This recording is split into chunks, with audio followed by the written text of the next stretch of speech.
Hello बच्चों, आज एक इम्पॉर्टेंट टॉपिक ये अक्सर बच्चों को देखते हैं कि वो मिस हो जाते हैं, उनसे गलत हो जाते हैं कि वो ये है पावर एंड एक्सपोनेंट वाला क्वेश्चन। आपको दो तरीके से क्वेश्चन आता है इसमें कि जनरल टू स्टैंडर्ड फॉर्म और एक स्टैंडर्ड टू जनरल फॉर्म, यानी कि एक यूजुअल फॉर्म में कर सकते हैं आप। इस तरीके से क्वेश्चन आता है। तो आज के बाद अगर ये वीडियो आप कंप्लीट देख लेते हैं इसके बाद, तो पहला हम आपको पहले फर्स्ट नंबर बताएंगे कि जनरल टू स्टैंडर्ड फॉर्म, फिर सेकंड पार्ट इसका स्टैंडर्ड टू जनरल फॉर्म।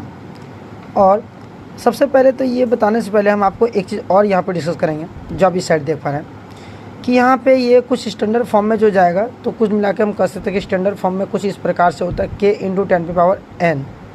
यहाँ पे n क्या है, n एनी इंटीजर्स नंबर हो सकता है, बट यहाँ पे k जो देख पा रहे हैं आप, k का वैल्यू जो होगा वो हमेशा ध्यान रखना कि एक जो है एक से बड़ा या बराबर, बट हमेशा लेस देन 10 होगा। यानी कि हमेशा k का वैल्यू जो होगा या तो वो 1 के बराबर हो सकता है, या नहीं तो हमेशा वो 1 और 10 के बीच में, 1 और 10 के बीच में होगा। तो मैं उम्मीद करता हूँ कि आप ये समझ पा रहे होंगे बात। यानी जब भी k का वैल्यू होगा आप ऐसे कभी नहीं लिख सकते, 0.1 नहीं लिख सकते क्योंककि ये 1 से छोटा हो गया। आप कभी भी ऐसा नहीं लिख सकते हैं कि 20 पॉइंट समथिंग लाइक इधर 32, ये नहीं लिख सकते हैं। आप 11.32 ऐसे नहीं लिख सकते हैं। यानी कि k का वैल्यू जब भी होगा वो 1 और 10 के बीच में होगा, या तो k का वैल्यू 1 के बराबर हो सकता है। अब हम लोग बात करते हैं यहाँ पे।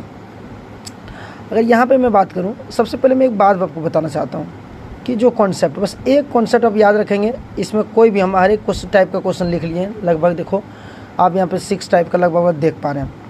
जैसे मैं कहता हूँ कि अगर देखिए, अगर इसके लास्ट में कोई पॉइंट कहीं पर नहीं दिख रहा है, तो मैं मान सकता हूँ कि यहाँ पर लास्ट में पॉइंट है, जो कि आपको एज्यूम करना है, मानना है। अगर एक बात बताते हैं कि कोई भी, आप किसी क्लास में पढ़ रहे हैं, तो आपको क्या करना है, आपका जो पोजीशन है, अगर उस पोजीशन को आप बढ़ाना चाहते हैं आगे, जैसे कि मान लेते हैं कि आप किसी क्लास में पढ़ रहे हैं और आपका पोजीशन अभी आ रहा है कि चलिए आप 10 पोजीशन पे हमेशा आते हैं एग्ज़ाम में, बट आप क्या कोशिश करोगे कि नहीं मेरा पोजीशन 1 आ जाए, 2 आ जाए, थोड़ा सा हम और यानी फर्स्ट आ जाएं, सेकंड आ जाए। तो इन द सेंस क्या हुआ कि आप अपना पोजीशन को बढ़ाना चाह रहे हैं। तो जब पोजीशन को आप बढ़ाना चाह रहे हैं, तो ऑब्वियसली बात है कि आपको नंबर्स को आपको क्या करना है, पॉजिटिव करना है। कि आपको मान लेते हैं कि मैथ में आप 10 हमेशा आते हो, आप चाहते हो कि नहीं हम सेकेंड रैंक में आ जाएँ, तो आपको क्या करना पड़ेगा कि आपके मैथ का मार्क्स को पॉजिटिव करना पड़ेगा। हो सकता है आप 80 लाते हो तो आपको 795 लाना पड़ेगा, 98 लाना पड़ेगा। तो उसी प्रकार से देखिए, यही कॉन्सेप्ट हम इसको रिलेट कर रहे हैं कि यहाँ पे पॉइंट है। अब हम क्या करेंगे, इस पॉइंट को हम आगे बढ़ाना चाहते हैं। इसका मतलब क्या हुआ कि हम अपना पोजीशन को आगे बढ़ाना चाहते हैं। तो डेफिनेटली जब हम आगे बढ़ाना चाहेंगे तो हमको क्या करना पड़ेगा, अपना मार्क्स जो है वो पॉजिटिव करना पड़ेगा। अगर 80 आ रहा है तो हमको 90 करना पड़ेगा, यानी प्लस करना पड़ रहा है। तो इसीलिए हम इसको क्या करेंगे कि अब इसको हम लिखेंगे 5 इंटू, और ये पॉइंट कहाँ आगे ले जा रहे हैं, यानी आगे पोजीशन करना चाह रहे हैं। तो 1 2 3 4 5 से पहले, तो 10 पे पावर क्या होगा, 5 हो जाएगा पावर। इसी प्रकार से इसको समझिए आप, ये पॉइंट को हम आगे ले जाना चाहते हैं, 1 2 3 4 5 6 7, तो हम 7 आगे ले गए, तो 2.75 इंटू 10 पे पावर 7 हो जाएगा। अगर यहाँ पे देखिए, अब यहाँ समझिए आप कि हो सकता है, यहाँ देखिए पॉइंट आपका यहाँ, आप अपना पोजीशन को पीछे करना चाह रहे हैं, यानी कहीं ना कहीं ये पॉइंट को जो है पोजीशन पीछे करेंगे। तो ऑब्वियसली बात है कि बाय द वे आप फर्स्ट रैंक में आते हो, और आपको कुछ देर के लिए ऐसा नहीं होना चाहिए कि आप बोलते हैं हम सेकंड रैंक आ लाएंगे, तो आपको अपना मार्क्स को नेगेटिव करना पड़ेगा।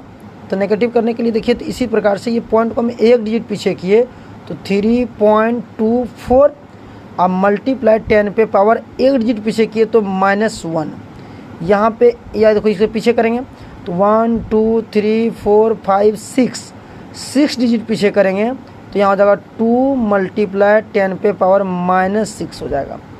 यहाँ पे देखिए, इस पॉइंट को हम 1 2 3 4 5 प्लेस पीछे करना चाहते हैं, तो 2.72 मल्टीप्लाई 10 पे पावर -5। बिकॉज माइनस क्यों हो रहा है आप समझ पा रहे होंगे कि अपना पोजीशन को आप पीछे घटाना चाह रहे हैं। यानी कि आप सेकंड में आते हो, फर्स्ट में आते हो, आप बोलते नहीं हम 5th रैंक में आना चाहते हैं, तो माइनस कर रहे हो बाबू। तो माइनस करते समय आपका मार्क्स को भी तो माइनस करना पड़ेगा, इसीलिए हम देखो माइनस पावर लगा रहे हैं। जब हमको आगे करना, अब यहाँ देखिए इस पॉइंट को हमको ले जाना है आगे, तो आगे ले जाएंगे तो ऑब्वियसली बात है कि हमको मार्क्स को बढ़ाना पड़ेगा।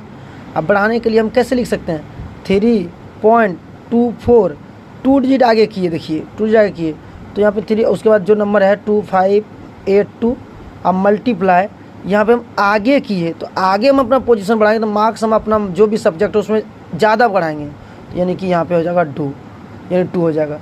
तो उम्मीद करते हैं कि आप समझ गए होंगे। अगर आपको कोई दिक्कत हो तो आप फिर से वीडियो को देख सकते हैं, ठीक है। इसका सेकंड पार्ट हम अपलोड कर देते हैं कि जनरल टू स्टैंडर्ड हो गया, अब स्टैंडर्ड टू जनरल, ठीक है। चलिए धन्यवाद।